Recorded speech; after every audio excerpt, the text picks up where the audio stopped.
자, 미국 증시의 분위기를 생생하게 전해드리겠습니다. 이항의 월가이드 시간이고요. MTN 이항윤 전문위원 함께하겠습니다. 어서 오세요. 네, 안녕하세요. 네.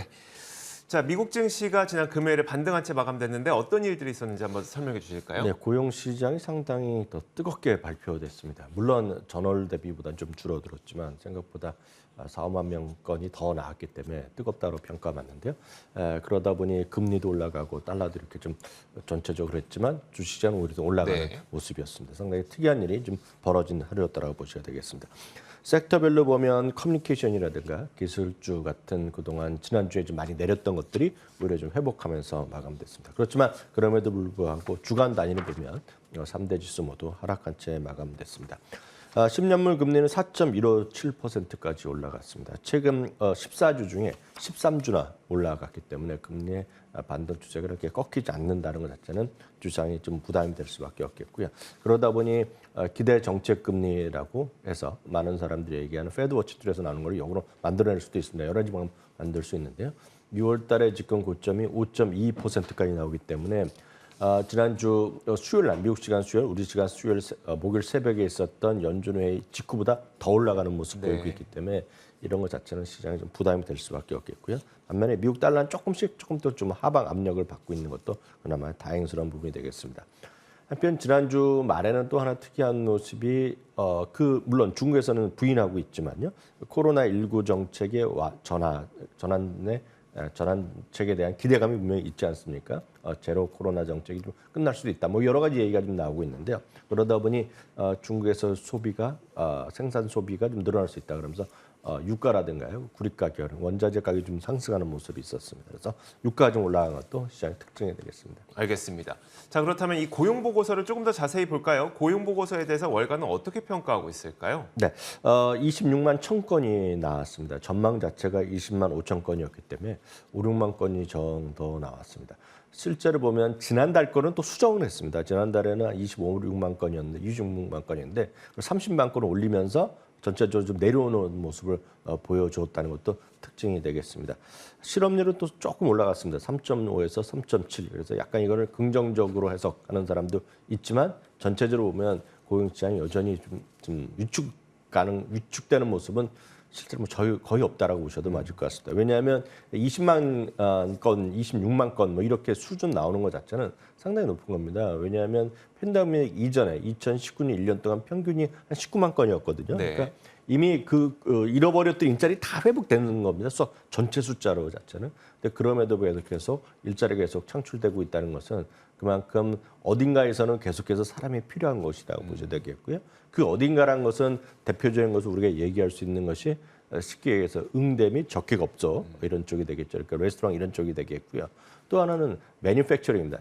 제조업체에서 계속 사람을 뽑고 있거든요. 그것은 우리가 생각하는 일부의 전체적인 수요의 둔화에 대한 시각이 분명히 있지만 웬만한 쪽의 산업체에서는 지금 수요가 달리니까 계속해서 수요가 넘쳐나니까 공급을 맞추기 위해서 생산직에 사람을 계속 뽑고 있다. 그렇게 해석할 수도 있다고 보셔야 되겠습니다. 그러다 보니 보스턴 연방은행 총재는 인플레이션을 낮추기 위해서 연준이 할 일이 더 남아있다는 얘기를 하고 있고요. 그렇지만 속도 조절은 가능하다는 얘기를 하면서 지난 우리 목요일 날 새벽에 있었던 제롬 파월 의장과 맥락과 거의 똑같은 얘기를 했다라고 보셔야 되겠고요. PNC의 수석 이코노미스트도 이런 얘기를 하고 있습니다. 고용시장이 한마디로 너무 강하다는 겁니다. 그래서 이것이 뭔가 좀 쿨오프죠. 둔화되기를 원하는 연준의 입장과는 너무 다르다는 겁니다. 결국 연준의 지속적인 금리 인상 가능성은 계속 커질 수밖에 없을 것이고 그것에 따른 어떤 반대급부는 리세션이라는 거죠. 그래서 리세션 가능성은 더 커져 있다라고 보셔야 되겠고요. 트레이드 스테이션 그룹의 부사장도 비슷한 얘기를 하고 있습니다. 말씀드렸던 대로 제조업의 일자리가 3만 2천 건이 증가했거든요. 그것은 경제가 둔화되기를 기다리는 그런 시각과는 너무 상반된 모습이라는 것이 되겠고요. 다만 이제 금리 아주 민감한 것은 우리나라에서 주택시장, 건설시장 아닙니까? 네네. 그쪽만은 신규 일자리가 전달에 2만 2천 건에서 이번에 1천 건으로 급격히 줄어들었다는 것 자체는 보셔야 되겠습니다. 다만 이제 분야별 전체적으로 다시 한번 보여드리면 제조업과 건설업이 되겠습니다. 제조업은 3만 2천 건, 건설업은 1천 건이 늘어났습니다. 물론 여기서 어떤 분들은 요즘 지난주 한 2주간에 걸쳐서 대규모 감원이 많이 발표가 됐잖아요. 네네. 이미 좀 시작한 것도 있는데요. 아쉽게도 여기에 말하면 전체 항목에는 소위 IT 업계가 따로 분류되지는 않습니다. 그런 게 있겠고요. 아마 이런 것들이 한 달 정도 지나고 나서 어느 정도 영향이 있겠죠. 예를 들어서 메타 플랫폼이요. 그래서 페이스북의 전체 인원이 8만 7천 명 정도 됩니다. 지금 9월 말 기준으로 네네. 봤을 때요. 아마 오늘 월스트리트저널에서 잠시 전에 단독 보도가 나오고 있는데요. 아마 이번 주 수요일까지 해서 대규모 수천 명 단위의 감원이 발표될 거라고 지금 얘기를 하고 있기 때문에 그런 것들의 영향이 다음 달에는 좀 줄 수 있다라는 것도 한번 참고해서 보시면 되겠습니다. 네, 알겠습니다. 자, 이제 그럼 종목별로 어떤 움직임들이 있었는지 한번 살펴보도록 하겠습니다. 종목별, 그래도 크게 올라간 종목들 되게 많더라고요. 네, 그 전에 이제 그 전날 실적 발표한 기업 중에서 몇 가지 움직임이 있었죠. 네. 가장 크게 많이 올라간 것은 역시 생보다 훨씬 높은 미국에서의 소비에 대한 왕성한 소비를 보여줬던 스타벅스가 되겠죠. 8.7%가 올라갔고요. 실적과 관련해서 가이던스를 눈높이를 낮춘 페이팔은 1.7%. 그나마 이것도 거의 직실적 직후에는 10% 떨어졌었는데요. 1.7% 하락으로 그나마 선방했습니다.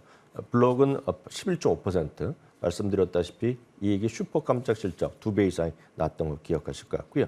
지난 주말의 특징은 클라우드 주식이 다 떨어졌습니다. 클라우드 주식이 대부분 5에서 10% 떨어진 게 많은데요. 하여튼 최근에 금리 상승에 따라서 소프트웨어 이런 네트워크 이런 쪽에 클라우드 쪽에서의 부담감이 분명히 있거든요. 그러다 보니 클라우드 플레이어 같은 경우도 18%가 떨어졌고요. 세일즈포스닷컴도 4% 이상 떨어지는 모습이었습니다. 반면에 이제 중국에서의 경기 회복 이런 거에 대한 기대감으로 알리바바를 비롯한 증동닷컴 이런 것들 전부 다 미국 상장된 주식들이 많이 오른 것도 특징이 되겠습니다. 자, 이 기업의 실적을 빼놓을 수가 없겠죠. 특이하게 주말에 기업 실적을 발표하는 기업이 있습니다. 바로 버크셔 해서웨이인데 어떻게 나왔을까요? 네, 아시다시피 버크셔 해서웨이는 미국의 거의 유일한 기업인데요. 토요일 날 실적을 발표합니다. 그러니까 금요일 날 시장의 정규장 끝나고 나서 금요일 시장이나 평일 시장 했을 때 시장 영향에 대한 영향을 주기 싫다는 의미죠. 그래서 실적을 발표했는데요. 영업이익은 77억이 나오면서 20% 늘어났지만 투자 손실이 많이 컸습니다. 투자 손실은 순수하게 이제 주식 투자로 거기서 이익과 손실인데요. 거기서 이제 100억 달러가 나오면서요. 지난 분기에서 이번 분기에도 전체적인 순손실을 발표했습니다. 한편 자사주 매입은 10억 달러를 한 것으로 알려졌습니다. 금년 5월까지 52.5억 달러, 전체적으로 보면 한 3분의 1 정도가 지난 3개월 동안에 있었다라고 보셔야 되겠고요. 관심 있으시는 옥시덴트 페트롤리움 지분은 20.8%까지 늘려났고요. 보유 현금은 190억 달러를 했기 때문에 지난 6월보다 오히려 또 한 90억 달러 정도가 50억 달러 정도가 또 늘어난 것으로 알려지고 있습니다. 네, 알겠습니다. 자, 그렇다면 주간으로 봤을 때 어떤 종목들을 좀 눈여겨보면 좋을까요? 지난 한 주간에 보면 가장 특이한 것 중에 하나는 소위 여행 관련된 특히 카지노 관련 기업들이 중국의 영향 이런 거 받으면서 좀 주가 좀 반등을 시도한 것이 특징이 되겠습니다. 윈 리조트 같은 것이 있겠고요. 특히 지난 주말에도 엑소모빌이나 시브랑 같은 에너지 가격이 올라가면서 또 사상체 효과가 같고요. 몬스터 베버리지 여러분들 좋아하시는 음료 좋아하시는 분 계시잖아요. 다시 한번 사상 체육관의 또 특징주로 기억하시면 되겠습니다. 네, 알겠습니다. 자, 이렇게 지난 금요일에 주목받았던 미국 증시의 움직임을 생생하게 전해드렸습니다. 이항의 월가이드 시간이었고요. MTN 이항영 전문위원과 함께했습니다. 고맙습니다. 자, 저희 굿모닝 글로벌 여기까지입니다. 이어지는 출발 성공 투자 통해서는 국내 시장에 대한 대응 전략 잘 세우시길 바라겠습니다. 저희는 내일 같은 시간에 찾아오겠습니다. 함께해 주신 여러분 고맙습니다.